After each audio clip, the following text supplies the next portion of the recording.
बहुत समय पहले दक्षिण भारत के विशाल पहाड़ों और घने जंगलों के बीच बसा था अम्बरगढ़, एक ऐसा राज्य जहां न्याय और वीरता का परचम लहराता था।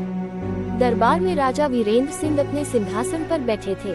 वह अपने साहस और दूरदृष्टि के लिए प्रसिद्ध थे, पर अम्बरगढ़ की असली ताकत थी उनकी रानी रूपमती, सुंदर, बुद्धिमान और रहस्यमयी। राजा गंभीर होकर बोले, जब तक मेरा राज्य एकजुट है, कोई भी दुश्मन हमारे दरवाजे तक नहीं पहुंच सकता।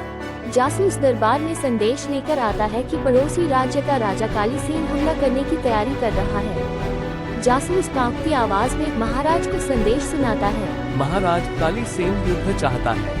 उसकी सेना सीमा के पास जुट रही है। रानी रूपमती सुंदर तोती उसके साथ बुद्धिमान भी थी। उन्होंने एक योजना बनाई। रानी महाराज से कहती है, राजन, हर युद्ध तलवार से नहीं जीता जाता। मुझे एक योजना पर काम करने दीजिए, पर आपको मुझ पर भरोसा करना होगा। राजा ने नम्रता से सिर हिलाया और बोले, रूपमती, तुम्हारी बुद्धि पर मुझे पूरा विश्वास है।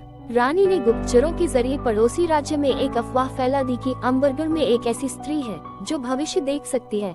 कालीसेन चिंता में पड़ गया और बोला, एक औरत जो मेरी हार तय कर सकती है, ये सिर्फ अफवाह है या कोई बड़ी चाल? डर की जड़ें गहरी हो चुकी थी। कालीसेन की सेना में खलबली मच गई। अम्बरगढ़ की सड़कों पर भी बेचैनी थी। रानी गुप्तचरों को अंतिम संदेश देते हुए कहती है, जो युद्ध में नहीं जीत सकते, उन्हें अपने भीतर का डर जीतना होता है। यही उनकी सबसे बड़ी हार होती है। कालीसेन को यकीन हो गया, अगर उसने हमला किया तो उसकी हार निश्चित है। उसने सफेद झंडा भिजवाया और संधि कर ली।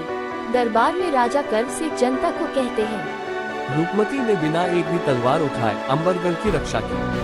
यही असली शक्ति है, बुद्धि, धैर्य और समय पर निर्णय। रानी मुस्कुराकर बोली, राज्य की सबसे बड़ी विजय तब होती है जब युद्ध लड़ा ही ना जाए। इस प्रकार अम्बरगढ़ की रानी ने साबित किया कि असली ताकत केवल हथियारों में नहीं, बल्कि बुद्धि और संयम में छुपी होती है।